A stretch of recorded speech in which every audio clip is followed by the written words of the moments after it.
冰河监狱中关着的全都是十恶不赦的变种罪犯，被抑制了超能力的小贱贱每天都要遭受癌症之苦，同时还要忍受其他犯人的霸凌。然而小贱贱却享受其中，这一次他终于可以如愿以偿的死去。他期待着去地府与女友再诉前缘。平日里小贱贱总会尽力保护罗素不受别人的欺负。时间一天天过去，他渐渐成为了罗素心中的依靠，让这位孤儿找到了一种有家的感觉。然而这一天却发生了可怕的变故，一个神秘人的突然入侵将他从梦中惊醒。来者是一个和隔壁宇宙的灭霸长相酷似的家伙，难道是灭霸打完复仇者又跑来打boss战警？小贱贱见状瞬间脑回路坏死，赶忙拉起罗素疯狂逃命。他原本以为对方的目标是他，结果跑了半天才发现对方要找的竟然不是自己。来不及多想，面对对方的枪口，韦德奋不顾身地冲上前去，他要保护自己认为正确的一切。然而失去超能力的他根本不是对方的对手，三两下就被打倒在地。但为了守护他心中的正义，小贱贱不顾一切地从高处跳下，下落的同时顺势将电锁带到楼下，也顺便将自己摔成了三截。然而随着项圈的脱落，小贱贱也恢复了不死之身。起身后，他对着电锁就是当头一棍。紧接着他对准电锁就将输出拉满，他双手用力将电锁甩飞，然后捡起他掉落的武器，直接将对方轰飞出去。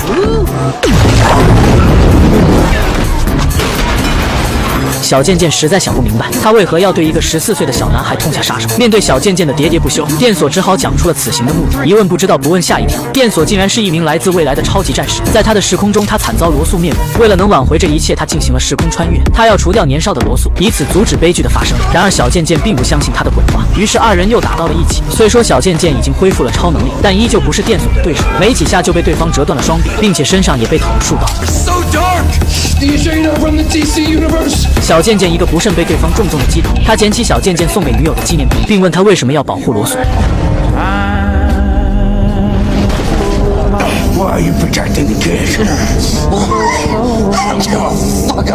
此事只是随口说了句没过大脑的话，但听者有心。这句话彻底撕碎了罗素心中的幻想。就在这时，韦德引爆了电锁的手雷，剧烈的爆炸将二人抛出了监狱。他们飞快地从山边滚落至山脚。就在坠崖之际，电锁及时抓住了石头，幸免于难，而小贱贱却径直地坠入了冰冷的湖水。冥冥之中，他见到了死去的女友。小贱贱问女友为什么不让他进去，女友却只回了一句。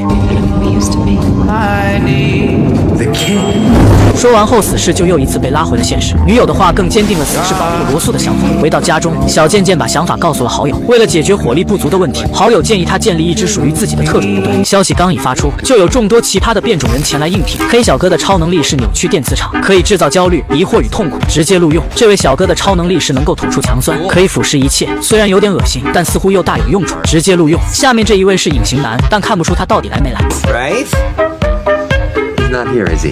叫他名字也没有反应，那么我们就决定录用他吧。接下来的小哥是一名外星人，不管哪方面都比地球人强一点，还外带秀士技能，录用。接下来死士还录用了看起来没啥用的幸运姐，与一位同时患有3种糖尿病的油腻大叔。万物具备，只欠东风。由于监狱遭到之前的破坏，所有囚犯即将被转移，正好为他们创造了一个营救的机会。不久后，飞机到达指定地点，战友们接二连三跳下飞机，他们在空中排列出了一个帅气的队形。起初看起来都十分专业，然而一阵东风吹乱了阵型，在落地时展现出了他们不专业的一面。此时一马当先被挂在了广告牌上，然后就眼巴巴地看着小飞撞上了驶来的公交，直接去见了他的太太。由于风大遮住了外星人的视线，他在降落时不幸被卷入了直升机的螺旋桨。远处的隐形人摇摇晃晃地撞上了高压线，这才发现这人原来是布拉德·皮特。油腻大叔运气最好，然而在降落后正好看到惊悚的一幕，呕吐小哥被卷进了垃圾粉碎车，他赶忙上前帮忙，结果在混乱中被喷了一脸强酸，二人就此双双饮恨西北。任务还没开始，整个队伍就几乎全军覆没。然而就在这令人绝望的时刻，顶着爆炸头的多米诺竟然开始大展神威，他直接就降落到马路中央，汽车遇到他都得避着走，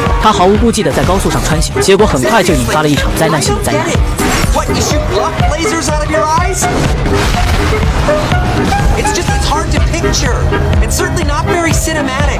然而他非但没有受到任何伤害，反而很快就抵达了目标前方，闭上眼睛向前一跳，就直接跳进目标车辆的驾驶舱中。押运员掏枪就要射他一人，然而手枪竟然突然卡壳，根本打不出来。他一脚将其踢出汽车，迅速控制了汽车的行驶状态。然而就在此时，阴魂不散的电锁突然从天而降，他举枪炸毁押运的悍马，然后纵身一跃就轻松地跳上车厢。为了阻挡死士的不断靠近，电锁将车上的押运舱逐一抛到车外。慌乱中，多米诺慌忙向后胡乱开枪，竟然幸运地打中一罐煤气，引发爆炸。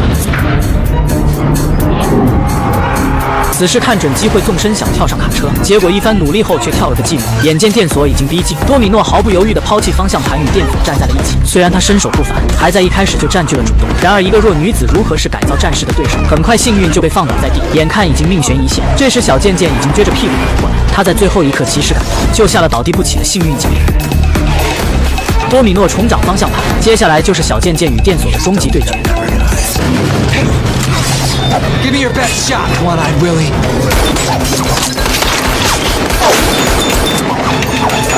这身操作直接让电索一脸懵逼，眼见二人打得热火朝天，罗素趁机打开了舱门，紧接着他便释放出一个重量级的家伙，红坦克一拳重重地打在地板上，硕大的运送车立即腾空而起，并将车上的所有人送入了失重状态。很快，押运车就穿透大桥，重重地砸向地面，车上的众人瞬间陷入深深的恐慌，唯有死侍与多米诺毫不在意，有无敌金身的加持，他们毫发无伤。起身后，小贱贱伸手把头扭了回来，然而第一眼就看到了恐怖的红坦克出现在眼前，原来他一直都被囚禁在冰河监狱。自从死侍离开后，失望的罗素开始寻找其他办法保护自己，在没人的时候，他总是给红坦克送去食物，红坦克也因此成为了他的伙伴。作为红坦克的超级粉丝，小贱贱立即上前恭维，然而红坦克二话不说，上来就将死侍抓起，并从中撕成了两半。来不及多说，罗素马不停蹄带着红坦克前往收容所，这一次他要去寻找院长报仇。幸好有一旁的多米诺守约，死侍才被顺利的背回了家。然而他刚刚喘了口气，阴魂不散的电索就再次出现在了眼前，但这一次电索并无恶意，还向他诉说了罗素长大后犯下的种种罪行。按照现在的时间走向，罗素在杀死院长后会尝到前所未有的快感，随之便会开启他的入魔之路。他原本的计划是杀死年幼的罗素，并阻止悲剧的发生，然而却没料到红坦克这一变数。面对如此强大的敌人，他感觉势单力薄，寻求合作是他唯一的出路。死侍听后表示十分理解他的感受，他拖着正在发育的小腿，毫不犹豫地伸出了双手，但条件是要给他一次改变罗素的机会。几人一路快马加鞭，终于来到了收容所，却看到罗素与红坦克已经站在了他们前面。死侍见状赶忙出言阻止，然而罗素看到院长后瞬间情绪失控，他一拳打爆厚重的大门，追着院长身后就是一通疯狂输出。这时门外的几人已经和红坦克战斗到了一起，然而如此强大的火力竟不能伤他分毫，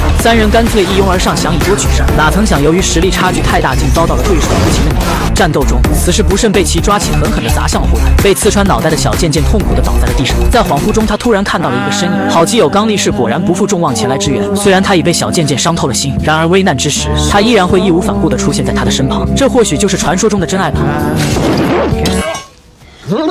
紧接着，刚力士义无反顾地冲向红坦克，两个大力士之间的战斗随之打起来。然而谁都没想到的是，死侍一中的悲剧再次重演。看似高大威猛的男神，只支撑了几个回合就被打成了易拉罐。可这次刚力士竟然学聪明了，既然硬的不行，那就来点阴招，一拳下去总算是扳回一局。然而在接下来的战斗中，刚力士依然不是对手，几个回合下来就被打掉了一颗门牙。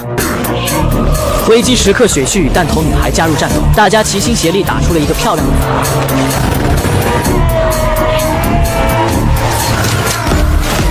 最终将红坦克暂时困在水池里。另一边，罗素已经将院长逼入墙角，正欲行凶。小贱贱见状，赶忙上前劝阻，他要给罗素一个改过自新的机会。然而此时罗素眼中已经充满仇恨，一记火拳便将二人轰飞了出去。死侍起身后再一次走向罗素，一席话说出，感动的罗素热泪盈眶。说话间，死侍就将罗素紧紧地抱在怀中。然而由于严重的心灵创伤，让罗素无法再相信任何人，他再一次无情地将死侍扔了出去。黔驴技穷的死侍只好做出了一个危险的决定，他给自己戴上了控制项圈，想以凡人之躯来感化罗素那颗充满仇恨的心。然而此时的罗素变得愈加疯狂，一旁的电索担心韦德的安危，急忙举枪扣动了扳机。然而他没想到的是，这致命一击却被死侍飞身挡下。他用自己的胸膛挽救了罗素的生命，也唤醒了罗素迷失的良知。原来这世间还有一个人没有放弃他，心中的仇恨也自此时化为泡影。就在这时，电索身上的小熊恢复了应有的颜色，预示着未来的灾难已被成功化解。此时的死侍再无遗憾，在众人悲伤的眼神中，他走入了天堂。他终于跨越了去往天堂的屏障，与女友紧紧地相拥在了一起。然而女友却告诉他，